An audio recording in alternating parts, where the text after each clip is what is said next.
আমার প্রেমিক। আমাদের দুইজনের ভালোবাসার 1 বছর পূরণ হবে।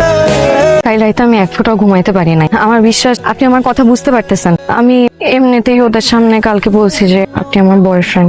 সরি, আপনি প্লিজ আমার কথায় কিছু মনে করেন না। যদি মনে কইরাও থাকে তাহলে আপনি চাইলে আমার বকা দিতে পারেন, কিন্তু আপনি আমার অনেক বড় উপকার করছেন। আপনার জন্য ওই কাঁথাখোলার থেকে মুক্তি পাইছি। আপনারা অনেক অনেক থ্যাংক ইউ। চুপ করে আসেন যে, অন্তত কিছু একটা বলেন। I love you. Same to you. মানে কি বললেন আপনি? I love you. আপনারে আমি সববার থেকে আলাদা ভাবছিলাম। আপনিও দেখে গাধাদের দলে যোগ দিচ্ছেন। I love you. গাধা কোথাকার। I love you. জায়গাটা তো হেভি সুন্দর। দুইটার সময় আমি এই জায়গাতে আই। এক যখন আমার মন অনেক বেশি খুশি থাকে তখন, আরেক যখন মন অনেক বেশি খারাপ থাকে তখন। তো আজকে কি বুঝাইলে? সুজনপুর আর শান্তিপুরের ফুটবল ম্যাচের কথা মনে আছে? এখন তোমার আরো সুন্দর লাগছে। কেন এর আগে বুঝি আমার সুন্দর লাগে নাই? এটা কইছি নাকি? তবে আজকে এই শাড়িতে এই সাজে তোমার প্রথমবার দেখতেছি তো তাই একটু বেশি সুন্দর লাগতেছে। আমি জানি আমি এমনি সুন্দর, আর কইতে হবে না। তুমি জানো চাচা আমারে কয় তুমি যদি মন থেকে আল্লাহর কাছে কিছু চাও আল্লাহ ঠিকই তোমারে মিলাই দেবে। তো আপনি আল্লাহর কাছে কি চাইলেন? তোমারে চাইছি। 4 বছর বয়সে যখন আব্বারে হারাইছি আর 8 বছর বয়সে যখন আম্মারে হারাই আমি পুরো এতিম হয়ে গেছিলাম।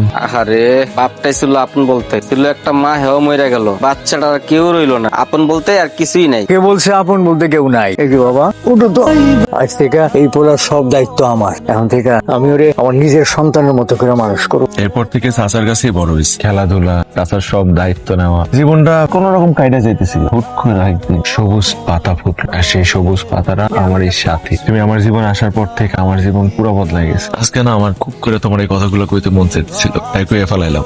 আমি তো তোমার কোলে মাথা রেখে শুই। এখন থেকে তুমি আর একা না, তোমার জীবনের সাথে আমার নামও জড়াই আছে। এগুলো কি কইতেছ সুমি? তুই কি করছো সেটা? তুই নিজের এত বড় সর্বনাশ কি করে করলি? হ্যাঁ, কথা তুই চাচার কথা একটা বড় চিন্তা করলি না? তুই চাচার মানিজ্যতের কথা একটা বড় চিন্তা করলি না? মাইরা বলাই বোঝাচ্ছ, চাচা মাইরা বলাইবো তোরে। চাচা যদি জানতে পারে আমি বাঁচাইতে পারুম না তোরে। হ্যাঁ, যদি জানতে পারে মাইরা বলাইবো। আমার দিকে তাকা, এই আমার দিকে তাকা। পোলার নাম কো, আমারে ঠিকানা কি সব আমারে কো। আমি গিয়ে ওই পোলা লয়ে কথা কো। ভাতিজা কি ঠিক করলি? হাতিরে কবে বিয়ে করবি ক? কলেজ শেষ হলেই করি। তোমার লগে আমার কিছু কথা আছে। ও সুমি আমগো সুমি।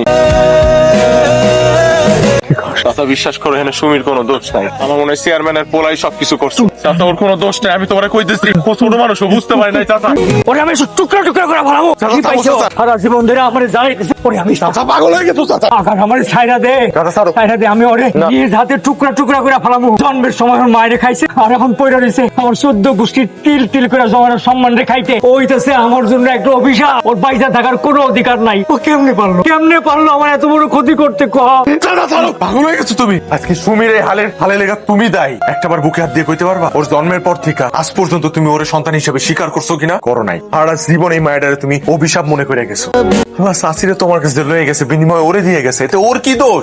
ও তো কোনো দোষ করে নাই। মায়েরা ঘরে একা থাকে, ওর কোনো বন্ধু বান্ধব নাই, কেউ নাই। ওর লয়ে গিয়ে কেউ কোনো কথা কয় না। ওরে জিগাইছো তুমি কখনো যে ও কেমন আছে, ওর মনের অবস্থা কি? কোনো জিগাও নাই। ওর কোনো গার্জিয়ান নাই যে ওরে কইবো যে কোনটা ঠিক কোনটা বেঠিক, কোনটা করবি কোনটা করবি না।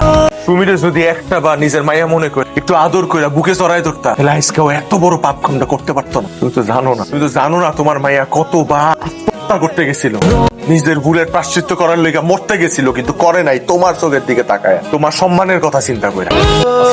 আসসালামু ওয়ালাইকুম আসসালাম। কি ব্যাপার হঠাৎ এত আয়োজন করে আমার বাড়ি? চেয়ারম্যান সাহেব, ওই আনুষ্ঠানিক প্রস্তাব নিয়ে আসছি চেয়ারম্যান সাহেব। আমার মেয়ের সাথে আপনার ছেলে।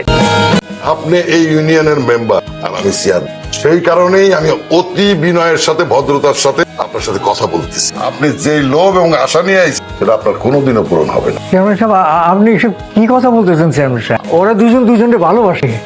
আমি কি বলতেছি আপনি বুঝতে পারতেছেন না? আপনার মতো নিচু বংশের লোকের মাইয়ার সাথে আমি আমার পোলার বিয়া দিব না। আপনি এই কাজটা কইলেন না, তাহলে আমার আর আমার মেয়ে বিষ খাওয়া ছাড়া কোনো উপায় থাকবো না চেয়ারম্যান সাহেব। আপনার মেয়ে আর আপনি বিষ খেয়ে মরেন না, যা ইচ্ছে তাই করেন, এটা আমার দেখার বিষয় না। ঘাট ধাক্কা দিয়ে বাইরে থেকে বার করার আগে এখান থেকে চলো।